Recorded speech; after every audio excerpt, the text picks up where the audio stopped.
33 নম্বর সূরা সূরাতুল আহজাবের 72 নম্বর আয়াতে কারিমা ইন্না আরাদনাল আমানাতা আলাস সামাওয়াত আমি মহান রব্বুল ইজ্জাত আমার পক্ষ থেকে আমানত সমূহ রাখতে চেয়েছিলাম 7 আসমান সমূহের কাছে আসমানটাকে বলে দিয়েছেন মাবুদ তোমার আমানতের এমন পাওয়ার এমন ক্ষমতা ওই আমানত আমি আসমানের পক্ষে বহন করা সম্ভব নয় যদি এই 7 আসমানের কাছে তোমার পক্ষের আমানতগুলো রেখে দাও এই আসমান আস্তে আস্তে ভেঙে পড়ে যাবে আমি আসমান এই আমানত রাখতে সক্ষম নয় পৃথিবীর জমিনে মহান রব্বুল ইজ্জত সর্বপ্রথম পানির উপরে জমিনটাকে রেখে দিয়েছে এই জমিনের উপরে পানির উপরে জমিনটা রেখে দিয়েছেন জমিন কাঁপতেছিল থরথর করে কাঁপতেছিল এই জমিন স্থির করার জন্য আল্লাহ তাআলা জমিনের উপরে ওয়ারসালনাল জিবালা আওতাদা মহান রব্বুল ইজ্জত বলেন আমি জমিন যে সময় কাঁপতেছিল জমিনকে স্থির করে রাখার জন্য জমিনের উপরে পাহাড়কে পেরেক হিসাবে লাগিয়ে দিলাম যাতে করে জমিন থরথর করে কাঁপতে না পারে পেরেক কি চিনেন আপনারা পেরেক চিনেন এই পেরেক দিয়ে কি করা হয় বিভিন্ন কাঠকে জোড়া লাগানো হয় এটাই তো কাজ নাকি পেরেক হিসাবে আল্লাহ তাআলা পাহাড়কে রেখে দিলেন জমিন স্থির হয়ে গেল কিন্তু মহান রব্বুল ইজ্জত মানুষদেরকে বলেন হে পৃথিবীর জগৎবাসী আনতুম মান ফিস সামাই ইয়াকসিফা বিকুমুল আরদ ফাইযা হিয়া তামুর পৃথিবীর জগৎবাসী তোমরা কি নিশ্চিন্ত হয়ে গেছো এই জমিন আর কাঁপবে না থরথর করবে না জমিন কি আর কাঁপবে না এটা কি তোমরা নিশ্চিন্ত হয়ে গিয়েছো না না মহান রব্বুল ইজ্জত বলেন আমি মাঝে মাঝে জমিনকে কম্পন সৃষ্টি করিয়ে দেখাই কিছুদিন আগে ভূমিকম্প হয়েছিল কি হয় নাই আওয়াজ করে বলেন হয়েছিল কি হয় নাই সম্ভবত গত শুক্রবার ঢাকার বুকে এমন হয়েছে সংবাদে দেখিয়েছে 2টা বিল্ডিং বহুতল বিল্ডিং এমন ভাবে ভূমিকম্প হয়েছে থরথর করে একটা আরেকটার সাথে বাড়ি লাগে এমন অবস্থা মানুষগুলো বহুতল ভবন থেকে নিচে নামতে নামতে অনেকেই আহত হয়ে অনেকে মারাও গিয়েছে আল্লাহ তাআলা এটাই বুঝান আনতুম মান ফিস সামা হে আসমানের অধিবাসী জমিনের অধিবাসী তোমরা কি একবারে নিরাপদ হয়ে গিয়েছো আমি আল্লাহ তাআলা ভূমিকম্প দিয়ে তোমাদেরকে আবার ধসাইতে কি পারবো না আল্লাহ তাআলা বলেন এটা আমি আল্লাহ তাআলা মাঝে মাঝে করে দেখাই প্রিয় উপস্থিতি ভালো করে বুঝবেন কিয়ামতের আগে আল্লাহর নবী বলেছেন বেশি বেশি ভূমিকম্প হবে কারণ কি এই কথাটা আলোচনার শেষ দিকে বলবো যে কথা বলতেছিলাম আল্লাহ তাআলা পাহাড়ের কাছে বললেন হে পাহাড় তুমি আমার পক্ষ থেকে আমানতটা গ্রহণ করো পাহাড় ডাকতে বলেন টনকে টন এত হাজার হাজার টনকে টন ওজন পাহাড় জমিনের উপরে আপনি স্থির করেছেন এত শক্তিশালী পাহাড় আমি এত ওজন কিন্তু আপনার আমানতের এত ক্ষমতা যদি আমার উপরে রাখেন তাহলে আমি পাহাড় বলে নিঃশেষ হয়ে যাব সুবহানাল্লাহ আমানতের কি পরিমাণ পাওয়ার এরপরে আয়াতে কারিমা আল্লাহ তাআলা বলতেছেন ওয়াল জিবালি ফাআবাইনা আন ইয়াহমিলনাহা আসমান জমিনের মাঝে যা কিছু আছে সকলকে বলেছে তাহলে তোমরা নাও কেউ রাখতে স্বীকার হয় নাই আল্লাহ তাআলা বলেন বাবা আদম আলাইহিস সালাতু ওয়াস সালামকে যখন সৃষ্টি করা হলো এই মানুষদের কাছে আমানতকে পেশ করা হলো এই মানুষেরাই আমানতকে বহন করেছে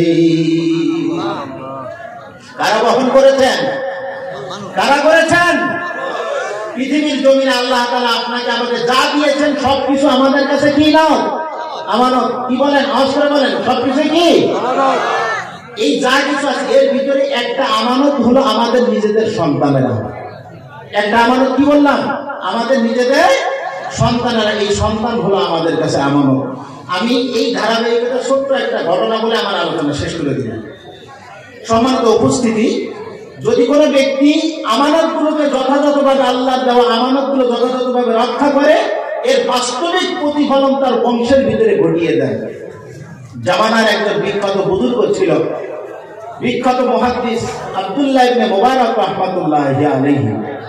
ওনার জীবনীতে লেখেন, হাদিসের কিতাব খুললে আব্দুল্লাহ ইবনে মুবারক রাহমাতুল্লাহি আলাইহির নাম পাওয়া যায় না এমন হাদিসের কিতাব খুবই কম। প্রিয় উপস্থিতি, বুখারী খুলেন, তিরমিজি খুলেন, নাসাই খুলেন, প্রায় পৃষ্ঠায় ওনার নামগুলো রয়েছে। ওনার সনদ শুনতে যাইতে হয় হাদিস পড়তে হলে। এই আব্দুল্লাহ ইবনে মুবারক রাহমাতুল্লাহি আলাইহি, আব্দুল্লাহ রাহমাতুল্লাহি আলাইহির বাবার নাম হলো মুবারক।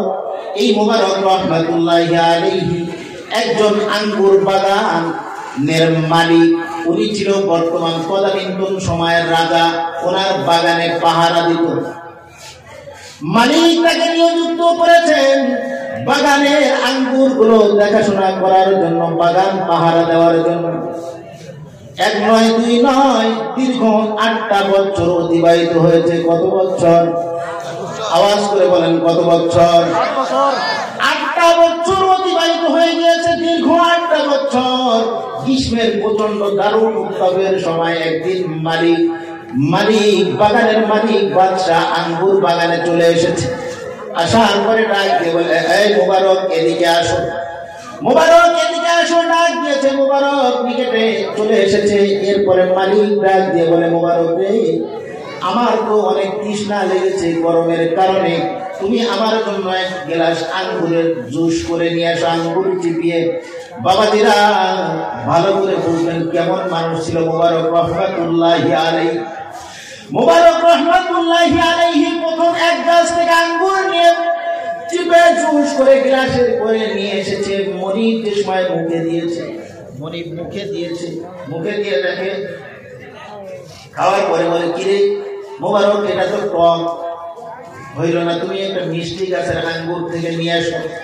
মুবারক রাহমাতুল্লাহি আলাইহি আবার গিয়েছেন, অন্য গাছ থেকে আঙ্গুর পেড়ে চিপে আবার নিয়ে আসছেন। মালিক আবার মুখে দিয়েছে। খাওয়ার পরে বলতেছে, হায় কিরে মুবারক, কি করছো? এটাও তো টক। মালিকের রাগ উঠবে নাকি? ভালো বলবে, কি বলেন? আওয়াজ করে বলেন, রাগ উঠবে না? উঠবে না? আবার বলেছেন, যাও অন্য গাছ থেকে নিয়ে আসি। আনার পরে আবার 3 দিন খাইছে। খাওয়ার পরে দেখাইলাম, আমি পানিও পান করলাম।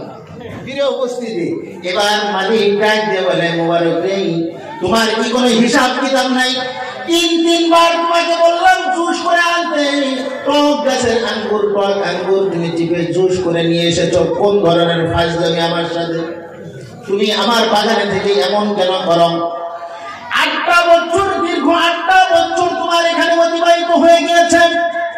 তুমি কি জানো না কোন গাছের আঙ্গুর টক, কোন গাছের আঙ্গুর মিষ্টি, কোন গাছের আঙ্গুর মিষ্টি না? এটা কি তুমি জানো না?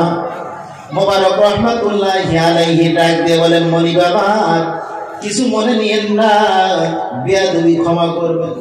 8টা বছর আপনি আপনার বাগানে আমি অতিবাহিত করেছি, কিন্তু প্রথম যেদিন আপনি আমাকে নিয়োগ দিয়েছিলেন, বাগান পাহারা দেওয়ার জন্য নিয়োগ দিয়েছেন, আপনি আমাকে এই কথা বলেন নাই, মুবারক আঙ্গুর খাওয়ার অনুমতি তোমাকে দেওয়া হলো।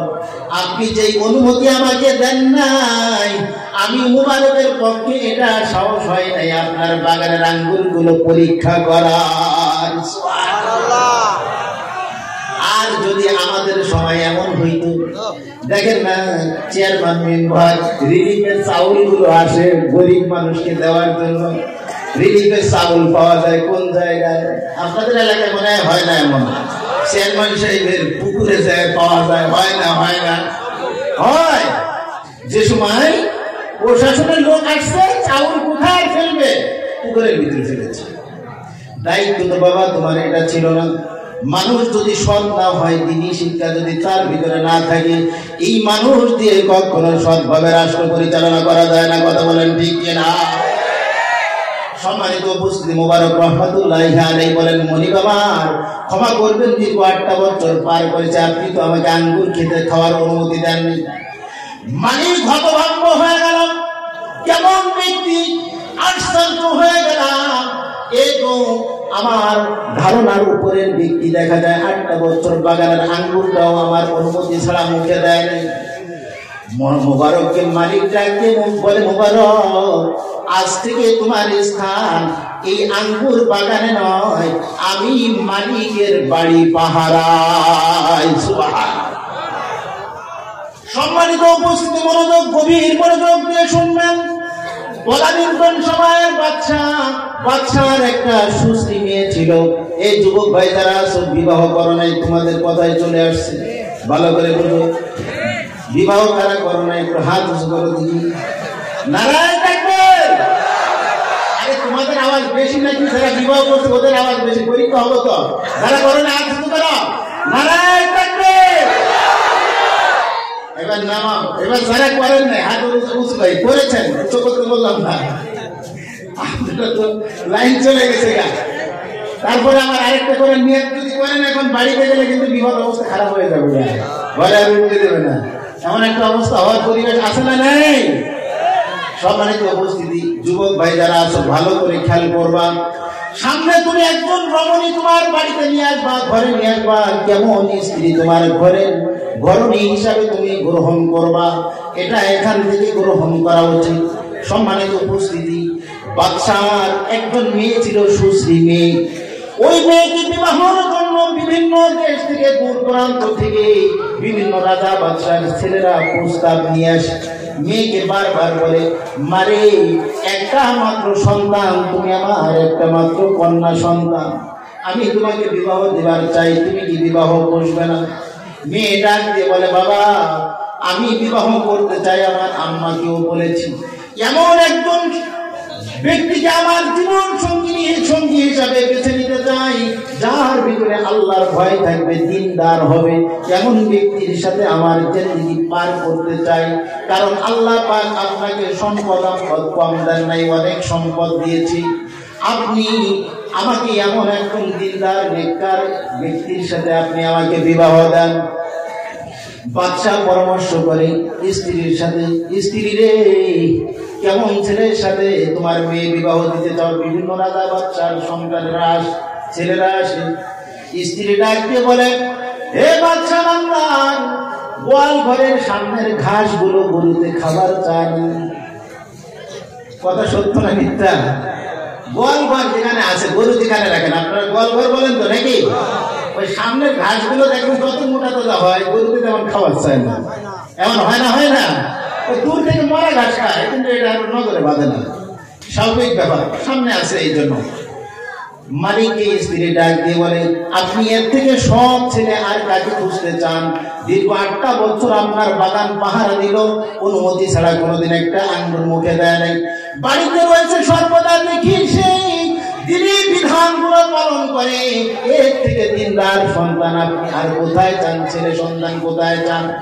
মালিক ডাক দিয়ে স্ত্রীকে বলে, স্ত্রী রে আমি তো এটা খেয়াল করি নাই, এখন ভেবে দেখলাম, তাহলে আমি মুবারকের সাথে কথা বলি গো। সম্মানিত উপস্থিতি, এবার খেয়াল করেন, মুবারককে মালিক ডাক দিয়েছে, মুবারক রে শুনে নাও, ও মুবারক কাছে আসো, তোমার কাছে একটা পরামর্শ করবার চাই। পরামর্শ এটাই, ও মুবারক, ছেলে মেয়েকে বিবাহ দেওয়ার ক্ষেত্রে কেমন পাত্র পাত্রী নির্বাচন করা উচিত? মুবারক রহমাতুল্লাহি আলাইহি ডাক দিয়ে বলে, মালিক আমার 3টা বিষয় গুরুত্ব দেওয়া, 3টা বিষয়ের কথা আপনাকে বলি। ইহুদিরা বিবাহ শাদী করত চেহারা সুন্দর দেখা, নাসারারা বিবাহ করত অর্থ সম্পদ দেখা, আর উম্মতে মুহাম্মাদের বৈশিষ্ট্য হইল যেই ব্যক্তির ভিতরে দিনদারিতা থাকবে তার সাথে বিবাহ শাদীর বন্ধন তৈরি করা। তাহলে এবার বলেন, চেহারা সুন্দর ইহুদিদের স্বভাব, বিবাহ শাদীর ক্ষেত্রে শুধু চেহারাই সৌন্দর্যতা প্রাধান্য দেওয়া, এরপরে টাকা পয়সা ধন সম্পদের প্রাধান্যতা দেওয়া নাসারাদের অবস্থা। বর্তমান সময়ে এইগুলো যারা করবে ওই ওদের সাথে সাদৃশ্য হয়ে যায়। আপনাদের এদিকে যেমন আছে জানি না, বিবাহ করার সময় বাবাই বলে, ছেলের বাবা বলে, আমার অনেক তো এমন সরাসরি বলে দেয়, আমার ছেলে সরকারি চাকরি করে, 20 লাখ না হলে হবে। আছে না? নাই আছে? যুবক ভাই যারা বিবাহ করেন করবেন, এগুলো মনে হয় হালাল নাকি? হালাল। সম্মানিত উপস্থিতি, কয়টা 10 লাখ না, তাহলে আমার ছেলে কি কম নাকি? 8 লাখ দিতে হবে। এরপরে কেউ আছে না 12 লাখ দিতে হবে। ছোট্ট একটা কথা বলি আপনাদের এদিকে, আমি যে সময় আসছি, আসার পরে এই বিবাহের সাথে নিয়ে একটা কথা একজনের সাথে হয়তো টাকা যদি না চায় তারপরে বলবে ছেলের ভিতরে কোনো দোষ আছে এই জন্য টাকা চায় না। বিপদ, এই বিপদ না করা, যৌতুক নেওয়া দেওয়া, এই পদ্ধতি আমাদের থেকে উঠায় দেওয়া ইহুদি নাসারা নেই। এরপরে আপনার যে কথা বলতেছিলাম, এই বিবাহ সাথীর ক্ষেত্রে আরো বিষয়গুলো প্রাধান্য দেওয়া, দিনদারিতাকে প্রাধান্য দেওয়া উম্মতে মুহাম্মাদের বৈশিষ্ট্য। আব্দুল্লাহ ইবনে মুবারক রাহমাতুল্লাহ আলাইহির কথা শুনেন মালিক ডাক দিয়ে বলে, মুবারক, আমার মেয়েকে তুমি কোনোদিন দেখেছো বাড়িতে আসার পরে? কয় না, দেখি নাই। এরপরে বলতেছেন, আমার মেয়ে একটা আল্লাহ তাআলা কন্যা সন্তান দান করেছে, এই মেয়েকে আমি তোমার সাথে বিবাহ দেওয়ার চাই, তোমার কি মতামত? এবার মুবারক ডাক দিয়ে বলেন, মালিক, দীর্ঘদিন আপনার খেদমতে আছি, আপনার বাগানের খেদমতে ছিলাম। আমার বাবাকে সঠিকভাবে জানি না, মাকে সঠিকভাবে জানি না, বংশ মর্যাদা তেমন নাই, বংশ মর্যাদাই নাই। আপনি একজন প্রধান রাজা, প্রধান মানুষ, আপনার মেয়ের সাথে আমার বিবাহ দেবেন, এটা কি হয় নাকি? কয় না মুবারক, নিয়াত করেছি তোমার সাথে বিবাহ দেব। সম্মানিত উপস্থিতি, এবার মুবারক ডাক দিয়ে বলে, আপনার মেয়ে যদি রাজি থাকে তাহলে আমি এই প্রস্তাবে সম্মতি দিলাম। মেয়ের কাছে জিজ্ঞাসা করা হলো, তুমি কি রাজি আছো? মেয়ে বলল, সন্তান যেহেতু দিনদার, আমার এখানে কোনো প্রশ্ন নাই, আমি রাজি হয়ে গেলাম। বিবাহ শাদী হয়ে গেল। এরপরে আপনার মুবারক রাহমাতুল্লাহি আলাইহি সাথে বিবাহ হয়ে গেল। বিবাহ শাদী হওয়ার পরে স্বামী স্ত্রী দুইজন বিবাহের পরে রাতের বেলা নামাজে দাঁড়িয়ে যায়। নামাজে দাঁড়িয়ে যাওয়ার পরে ওযু করে যে সময় দুইজন ঘুমিয়ে গেল, স্বামী স্ত্রীর মাঝে মিলন হয়ে গেল। মিলন হওয়ার পরে প্রথমে যে সন্তানটা আল্লাহ তাআলা দান করলেন তার নাম রাখলেন আব্দুল্লাহ। নাম কি রাখলেন? ডাক দিয়ে বলেন, আওয়াজ করে বলেন, নাম কি? এই আব্দুল্লাহ রাহমাতুল্লাহি আলাইহি কিছু দিন বড় হয়ে গেল, 2-4 বছর বয়স। কিছুদিন যাওয়ার পরে ওনার নানা নানি দুইজন দুনিয়া থেকে ইন্তেকাল হয়ে গেল। পুরা যে সম্পত্তি বাদশার ছিল, এই সম্পত্তির মালিক আব্দুল্লাহ রাহমাতুল্লাহি আলাইহির বাবা মুবারক রাহমাতুল্লাহি আলাইহি পেয়ে গেল। মুবারক রাহমাতুল্লাহি আলাইহি দেখেন, আব্দুল্লাহ সন্তান এমন একজন সন্তান, খেলায় খেলায় বাহিরে বিভিন্ন জায়গায় সময় নষ্ট করে, বিভিন্ন মদের আসরে, বিভিন্ন আড্ডাখানায় যে সময় নষ্ট করে, কিন্তু দিনের পথে আনতে চায়, মাদ্রাসায় দেওয়ার চাই, কিন্তু ছেলে আসে না। প্রিয় উপস্থিতি, ভালো করে বুঝবেন, ছেলে আসে না, আসে না, আসে না। 1 নয় 2 নয় 24-25 বছর পর্যন্ত বয়স হয়ে যায়। একদিন রাতের বেলা গভীর রজনীতে বন্ধু বান্ধবের সাথে মদ্যপান করে অবচেতন অবস্থায় পড়ে আছি। ওনার একটা বিহালা অথবা হারমোনিয়াম ছিল, যেটা উনি বাজাইতেন, বাজায় মানুষকে মনোরঞ্জন করতেন। রাত করে উনি বাজাইতে চায়, 2 রকম রেওয়ায়েত এসেছে ওনার জীবনীতে। উনি বাজাইতে চায়, আওয়াজ সুর তুলতে চায় হারমোনিয়ামের ভিতর দিয়ে, আর হারমোনিয়ামের সুর আসে না। সাথে সাথে ওই হারমোনিয়ামের ভিতর দিয়ে আওয়াজ আসে, আলাম ইয়ালিল্লাযীনা আমানু আন তাখশা কুলুবুহুম লিযিকরিল্লাহি ওয়া মা নাযালা মিনাল হক। আল্লাহু আকবার। যে সময় আওয়াজ এসেছে, পবিত্র কোরআনুল কারীমের 57 নম্বর সূরা সূরাতুল হাদীদের 16 নম্বর আয়াতে কারিমের আওয়াজ যেই ভেসে এসেছে, মুবারকের মধ্য অবস্থার অবচেতন অবস্থা চলে গেছে, মদ্যপান করার অবচেতন অবস্থা চলে গিয়েছে। ডাক দিয়ে বলে, কি হলো? কিছুই তো বুঝতে পারলাম না। সম্মানিত উপস্থিতি, উনি আর দেরি না করে চলে গেলেন জামানার সব থেকে বড় আলেম হযরতে ইমামে আযম আবু হানিফা রাহমাতুল্লাহ আলাইহির কাছে চলে যাবে মনস্থ করেছে। বাবা মায়ের কাছে চলে গিয়েছে, ডাক দিয়ে বলে, বাবা মায়ের আগে থেকে নিয়াত করেছে সন্তান তো দিনের রাস্তায় গেল না, এই সন্তান যদি ব্যবসা বাণিজ্য করতো, খারাপ কাজ থেকে বিরত থাকতো। এখন বাবা মাকে এই কথা বলে সন্তান সামনে যেয়ে বলে, বাবা তো আমার আম্মা 50,000 দিরহাম আমাকে দেন, এই টাকাগুলো দিলে বর্তমান জামানায় দিরহামের পরিমাণ হিসাবে টাকা হিসাব করলে অনেক লক্ষ লক্ষ টাকা হয়ে যায়। উনি ওই টাকাটা নিয়ে চলে গেলেন, বলেন যে আমি ব্যবসা করতে দূর দেশে চলে যাই। এই কথা আর বলে নাই, ইমামে আযম আবু হানিফা রাহমাতুল্লাহ আলাইহির দরবারে গিয়েছে। উনি যে দীর্ঘদিন ইলম অর্জন করে আবার একদিন বাড়িতে এসেছে, আসার পরে বলে, আব্বা গো কিছু টাকা শর্ট পড়েছে, আরো কিছু টাকা দেন। আবার কিছু টাকা নিয়ে রওনা হয়েছে। আসার পরে হঠাৎ করে বাড়ির সামনে একদিন গভীর রজনীতে পাগড়ি পরিহিত অবস্থায় দরজার সামনে দাঁড়িয়ে গিয়েছে। বাবা মা হতভম্ব হয়ে গিয়েছে, ডাক দিয়ে বলে, মুবারক গিয়েছিলে না ব্যবসা করার জন্য, তোমার মাথায় পাগড়ি কেন? উনি ডাক দিয়ে বলেন, ও আমার বাবা মা গো, তোমাদের নিয়াত ছিল দিনের রাস্তায় যাওয়ার জন্য, কিন্তু বয়সের দীর্ঘ কাল অতিবাহিত হয়ে গেছে, দিন অর্জন করতে পারি নাই। বড় একটা ব্যবসা করে আসছি, টাকা পয়সা নিয়ে জামানার বড় আলিম ইমামে আযম আবু হানিফা এবং আরো বড় বড় মুহাদ্দিসের কাছ থেকে দিন শিখে এসেছি।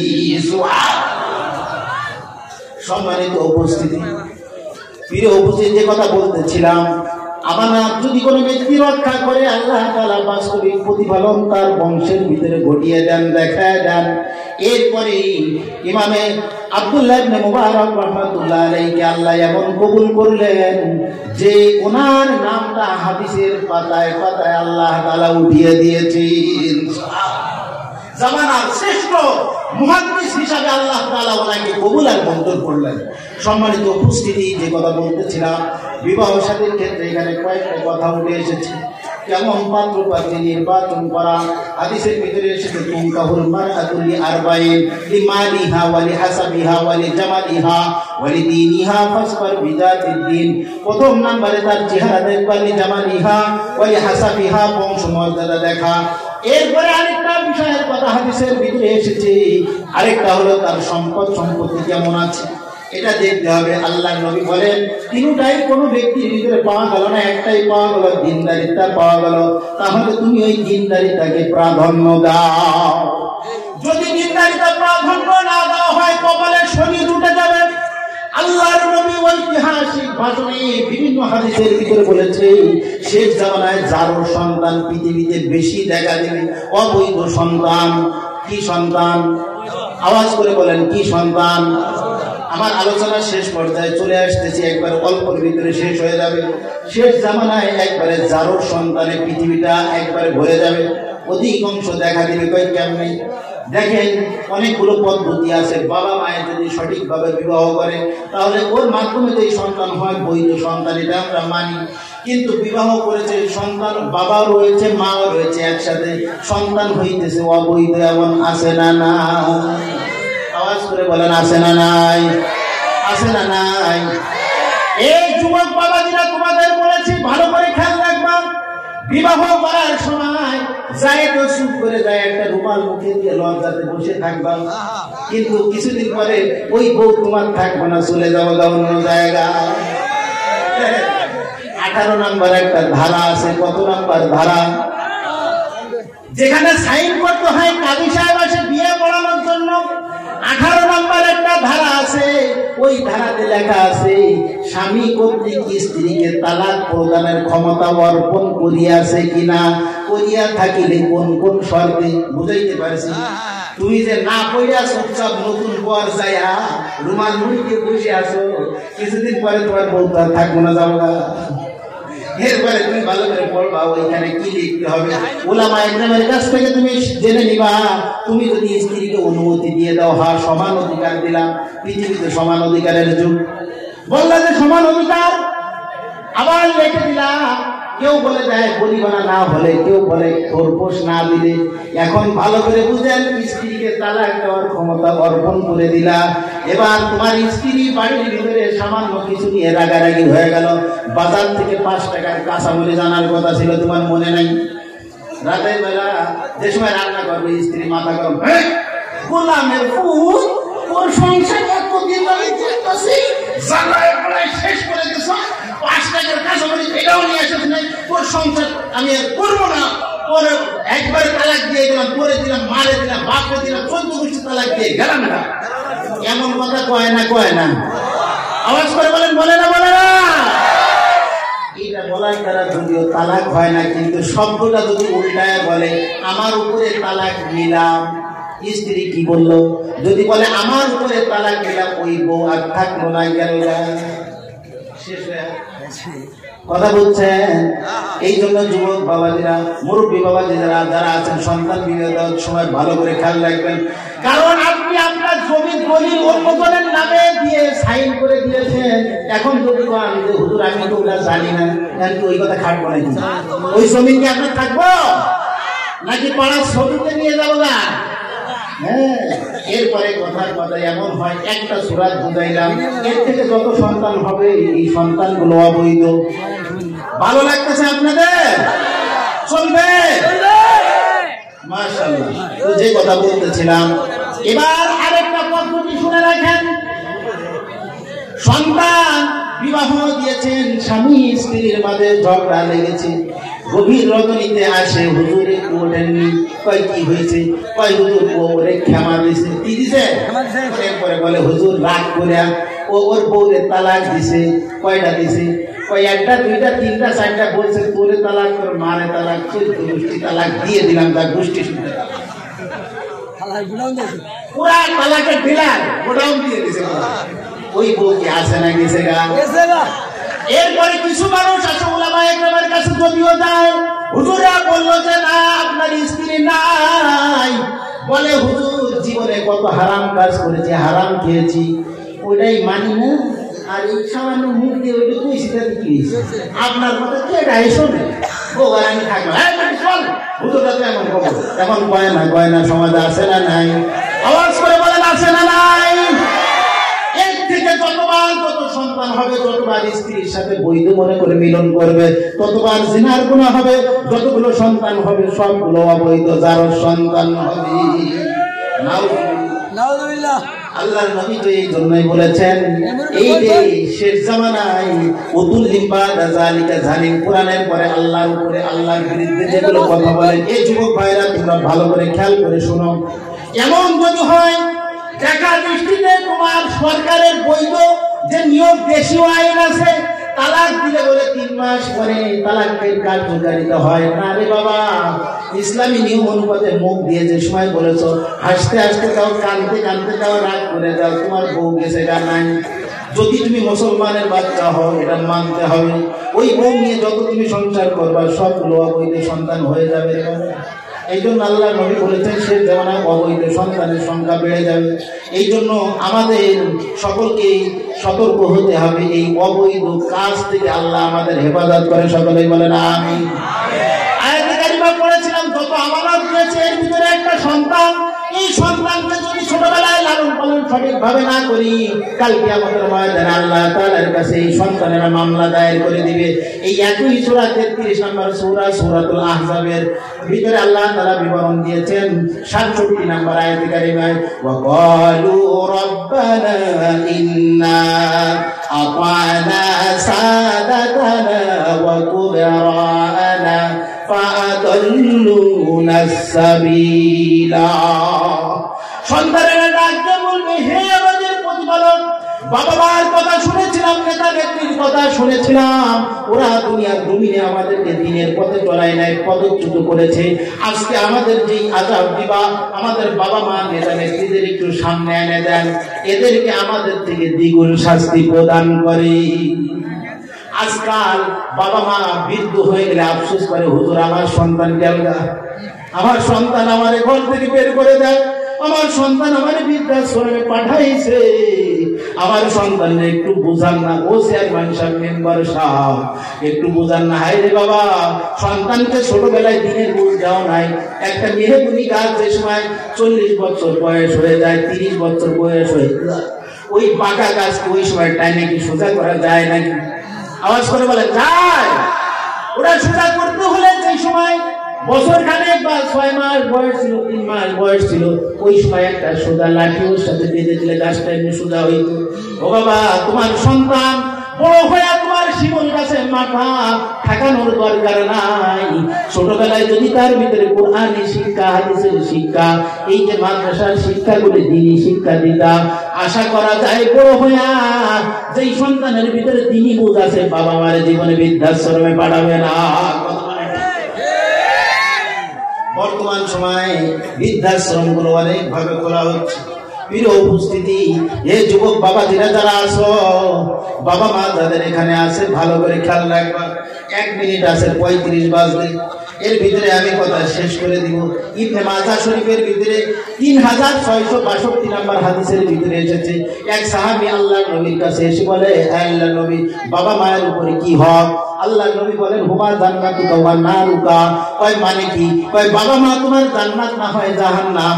যদি সন্তুষ্ট করতে পারো তুমি জান্নাত যাইবা, অসন্তুষ্ট হয়ে গেলে জাহান্নাম। প্রিয় উপস্থিতি, অন্য হাদিসে আল্লাহর নবী বলেন, তিরমিজি শরীফের 1899 নম্বর হাদিসের ভিতরে এসেছে, রিজার রাব্বি রিজাল ওয়ালিদি ওয়া সাকাতুর রাব্বি রিজার রাব্বি ফি রিজাল ওয়ালিদি। বাবা মায়ের সন্তুষ্টির মধ্যে আল্লাহর সন্তুষ্টি। কার সন্তুষ্টি? বাবা মায়ের অসন্তুষ্টির মধ্যে কার অসন্তুষ্টি? এই জন্য যাদের জীবিত আছে, রাতের বেলা যায় গোপনে অন্যায় করেছো, পাওটা ধরে মাপ চাও। আর যাদের বাবা মা দুনিয়ার জমিনে নাই, উলামায়ে কেরামের কাছে যায় বলো, হুজুর কিভাবে কি করতে পারি? যেভাবে বলে এমন ভাবে চলো। সম্মানিত উপস্থিতি, যদি আমানতগুলো আমরা যথাযথভাবে না রক্ষা করি, কাল কিয়ামতের ময়দানে আল্লাহর কাছে জবাব দেওয়া লাগবে। আল্লাহ তাআলা আমাদের সকল আমানতকে যথাযথভাবে রক্ষা করার তৌফিক দান করে। সকলে বলি আমিন। আসসালামু আলাইকুম ওয়া রাহমাতুল্লাহ।